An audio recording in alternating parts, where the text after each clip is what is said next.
Hormat Senator Datuk Lim Pei Hen, beralih kepada Senator Datuk Haji Hussein Awang. Kita ada lebih kurang 10 orang lagi nak berucap. Jadi kalau ikut trend yang telah dilaksanakan oleh Datuk Lim Pei Hen tadi, mungkin cukup masa kita. Cubalah berucap tanpa membaca. Silakan.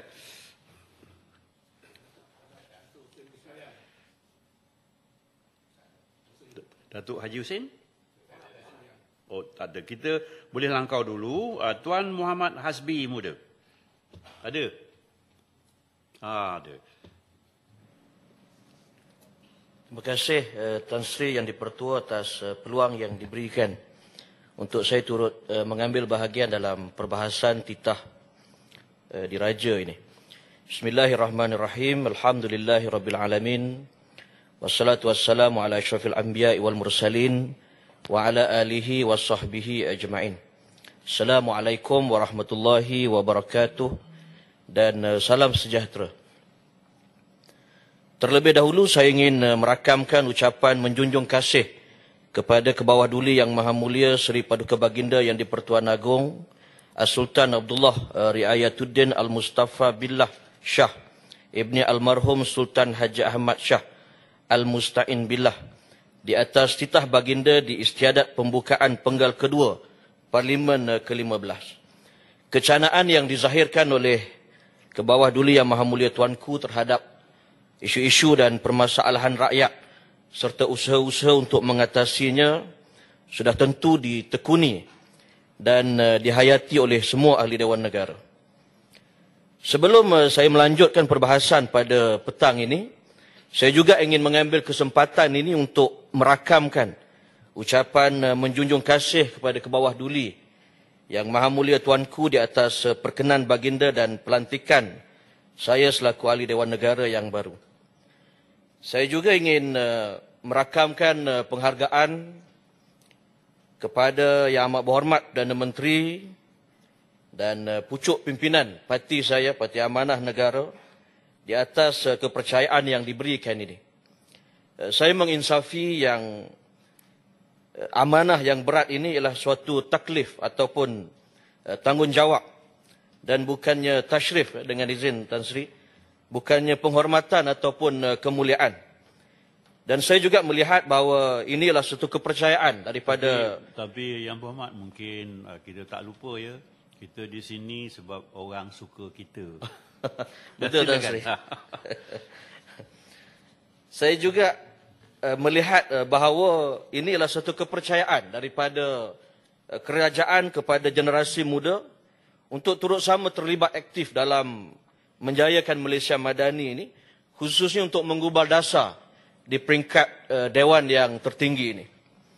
Tan Sri Yang di-Pertua, generasi yang lahir antara tahun 1901 hingga 1927 digelar sebagai, dengan izin, the greatest generation ataupun generasi unggul. Kerana mereka adalah generasi yang membesar dalam Perang Dunia Pertama di serata benua. The greatest generation ini kemudian digantikan dengan the silent generation, dengan izin, ataupun generasi senyap yang lahir antara tahun 28 hingga 45, yang membesar dalam era Perang Dunia Kedua. Dan dari kedua-dua generasi ini muncul ramai pencetus reformasi dan penggerak transformasi dalam pelbagai bidang. Dan mereka menjadi penyumbang kepada keagungan ketamadunan negara masing-masing. Generasi demi generasi ini bersalih ganti. Antaranya the baby boomers, generasi X, generasi Y ataupun lebih dikenali sebagai generasi milenial, dan yang terakhir disebut sebagai generasi Z. Dan pada masa ini, Tan Sri Yang di-Pertua, golongan milenial ini ataupun kita boleh sebut sebagai generasi muda dan juga generasi Z ini mewakili lebih separuh penduduk dalam negara kita. Malahan jumlah kedua-dua ini adalah kelompok majoriti di kalangan pengundi dalam negara kita.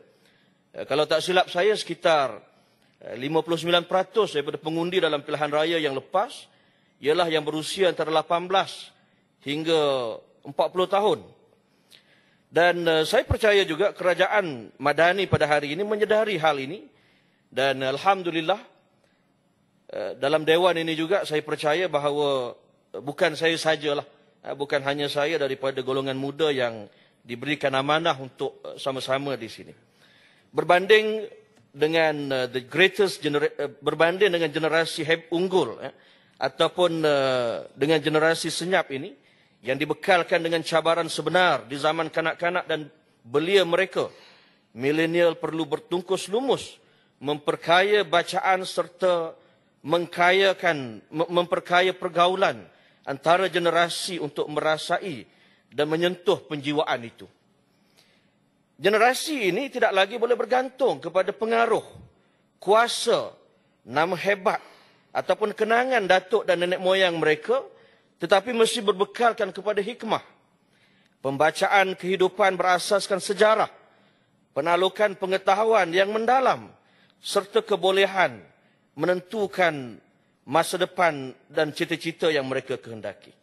Mereka kini ataupun kami harus melangkah sendiri, bukan sekadar memikirkan bagaimana menghadapi dan bertahan dengan cabaran masa hadapan, tetapi kami juga perlu menjadi pencorak dan juga pelakar zaman.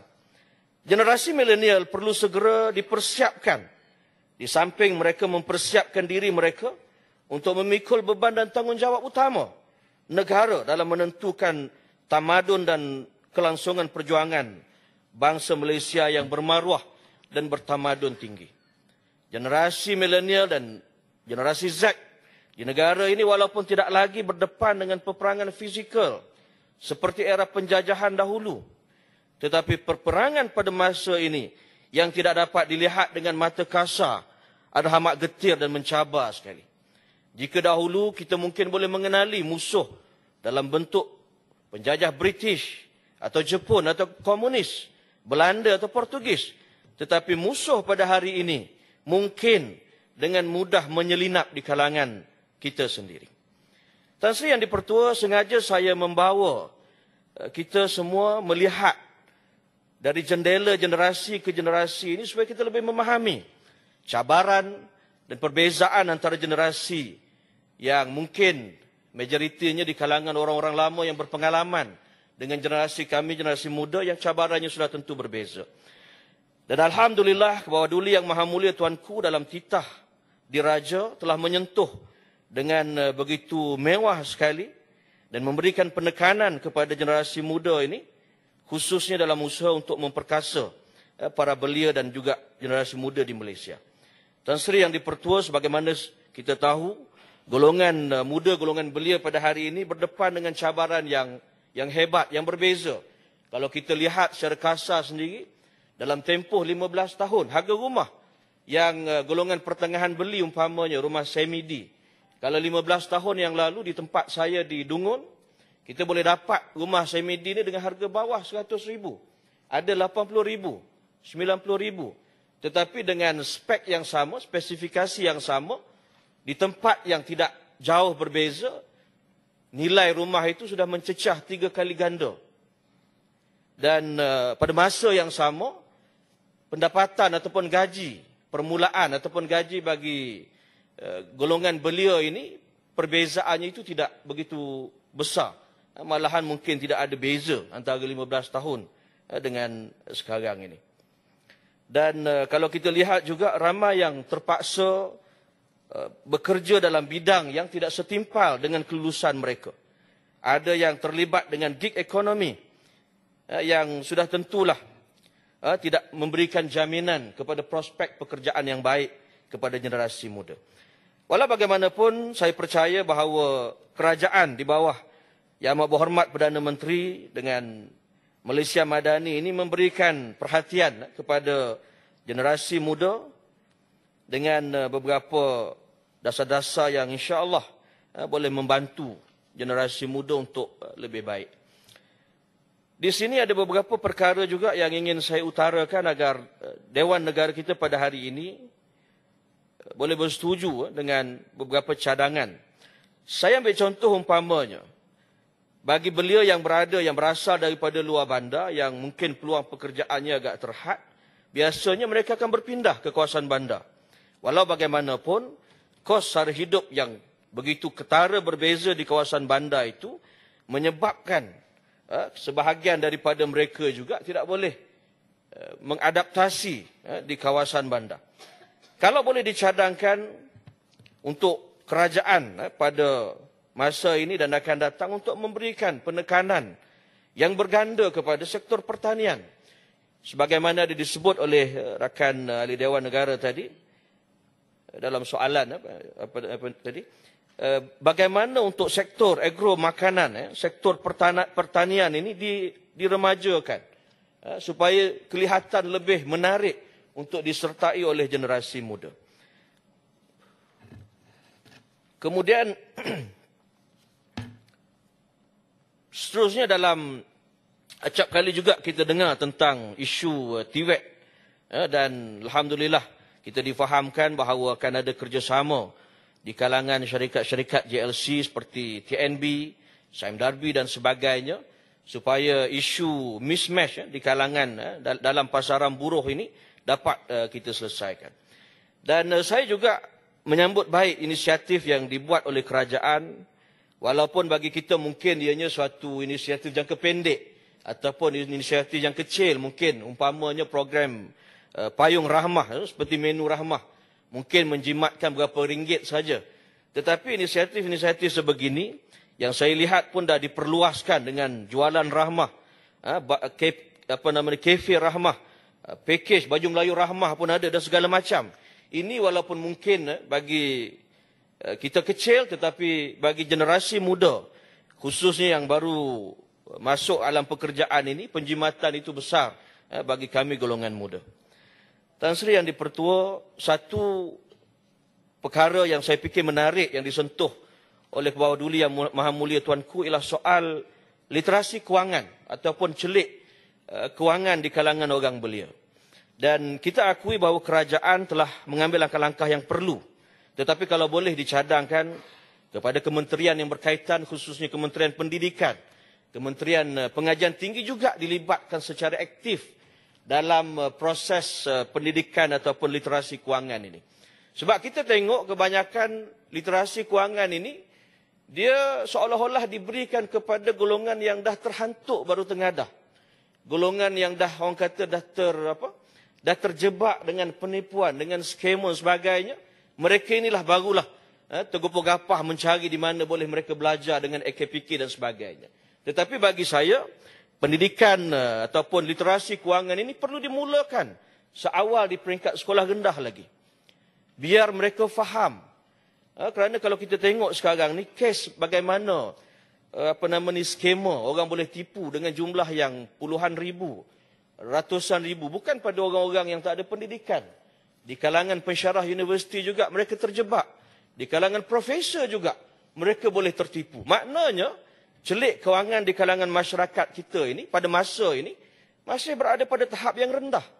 Yang perlu kepada modul pendidikan kewangan yang lebih menyeluruh. Yang bermula daripada pendidikan sekolah.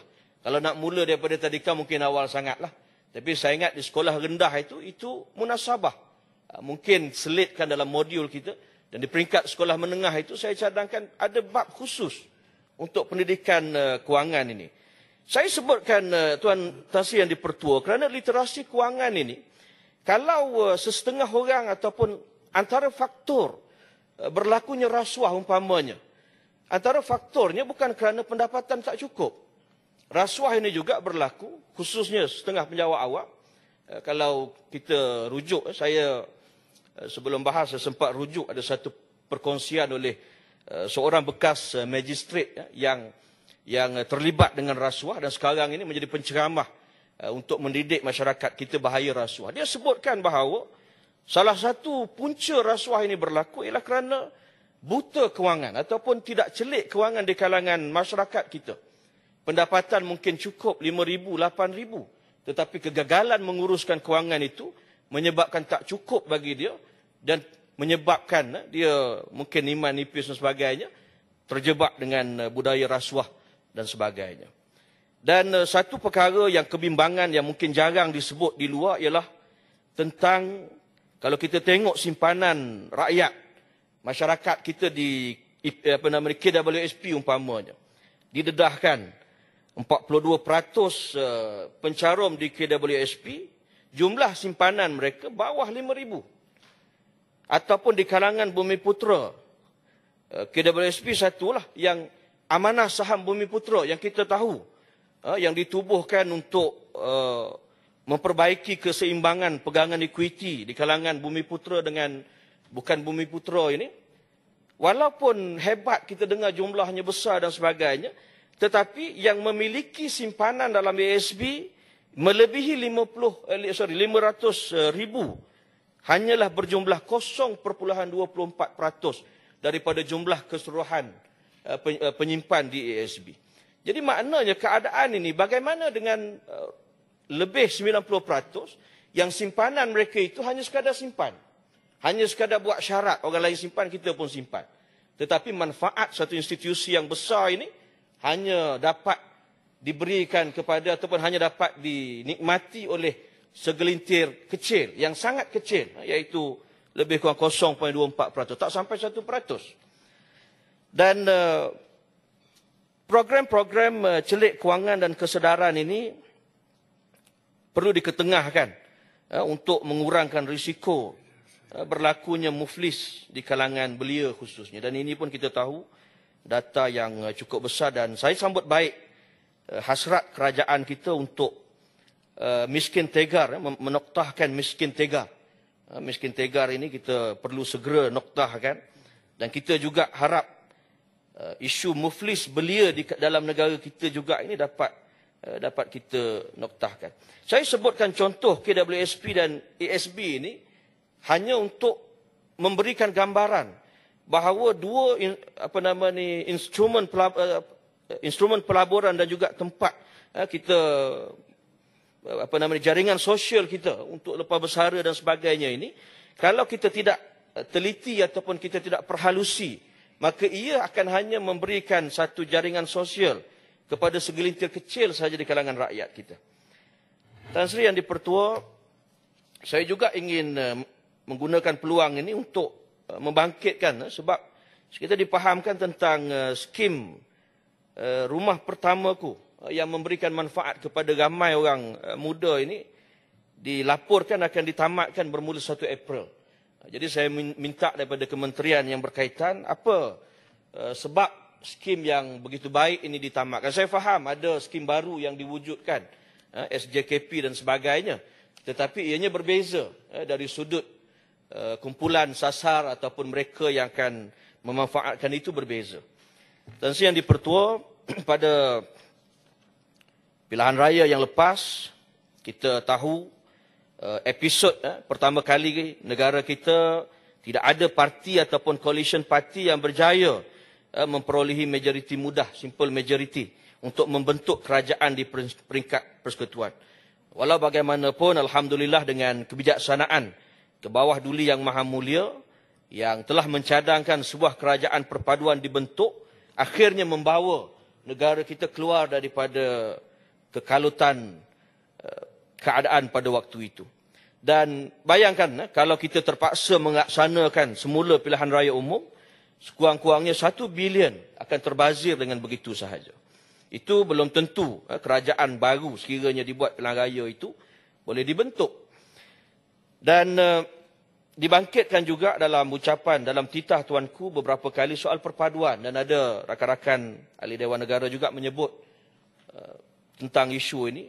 Seringkali bila kita bercakap soal perpaduan ini, kita akan hanya merujuk kepada perpaduan antara kaum, antara Melayu, Cina yang berbeza, etnik dan sebagainya. Tetapi yang tidak kurang pentingnya juga Tan Sri Yang di-Pertua ialah perpaduan di kalangan kaum tersebut. Perpaduan di kalangan orang Melayu umpamanya. Adakah kita sudah berpuas hati dengan keadaan perpaduan orang Melayu? Kalau saya di Terengganu, majoriti orang Melayu, adakah tak ada masalah perpaduan? Saya dalam kempen pilihan raya yang lepas masih hadapi bagaimana bila kita berjumpa dengan rakan-rakan yang berbeza parti, tak mahu bersalam. Tak mahu. Saya, ialah sebagai orang muda, saya membaca benda itu dalam buku, cerita-cerita tahun 80-an dan sebagainya. Tetapi dalam masa yang terdekat ini kita hadapi, maknanya perkara itu masih berlaku. Dan saya setuju dengan yang berhormat Senator Dr. Azhar tadi menyebut bahawa punca masalah perpaduan kita ini ialah kerana ahli politik. Tak kiralah di sebelah kerajaan ataupun pembangkang yang gemar dan cenderung menggunakan politik kebencian untuk manfaat politik mereka yang tak seberapa. Kita sudah tentulah sebagai ahli Dewan Negara harus menunjukkan contoh supaya apa juga ucapan kita ini boleh menjadi panduan kepada Dewan di bawah sana. Tan Sri yang dipertua, soal perpaduan ini mungkin kita juga perlu melihat bahawa penting perpaduan ini dia mesti ditunjukkan contoh oleh barisan kepimpinan. Kalau pemimpin-pemimpin negara, pemimpin negeri tidak boleh menunjukkan teladan dalam soal perpaduan ini, maka rakyat sudah tentulah tidak akan mengambil teladan yang baik daripada contoh itu. Tapi kita tengok sekarang ini ada ketua-ketua kerajaan negeri yang dilihat tak menghormati Perdana Menteri. Contoh, tidak ada kesopanan. Betul, kita parti yang berbeza. Tetapi janganlah mengecam secara terbuka, berilah tugas-tugas mengecam Perdana Menteri itu kepada cyber troopers, kepada ahli-ahli di bawah, ketua-ketua kerajaan negeri, kerana kita menjunjung semangat federalism yang perlukan kepada kerjasama yang erat di kalangan kedua-dua negeri ini. Yang terakhir, Tan Sri yang dipertua, saya nak sentuh sedikit juga tentang banjir tadi yang disebutkan tadi. Banjir ini alhamdulillah kalau ikut pemerhatian kita, pengurusan banjir ataupun bencana negara ini daripada tahun ke tahun semakin baik. Dan yang terakhir ini kerajaan memberikan bantuan tunai kepada ketua isi rumah yang terlibat. Tapi saya nak sebut juga ada di tempat saya, agihan bantuan itu sampai sekarang belum diterima. Sedangkan Perdana Menteri dah sebut beberapa hari yang lepas telah salurkan kepada 16,000 ketua isi rumah. Di tempat saya... Yang berhormat, elok kita sama-sama serukan sebab Johor pun belum dapat. Ya. Dan di Dewan ni suarakan betul-betul. Bila dah buat komitmen, dalam minggu itu juga patut wang tu turun ke bawah. Ini satu azam harus kita ingatkan kerajaan. Bersama-sama sebagai suara yang berkumandang dari Dewan Negara. Bagus. Terima kasih Tan Sri. Dalam pada tu loceng pun dah bunyi. Sikit lagi Tan Sri. Tentang banjir ni juga Tan Sri. Saya tengok kriteria yang dibuat ini, dia tengok lantai masuk air ataupun tidak.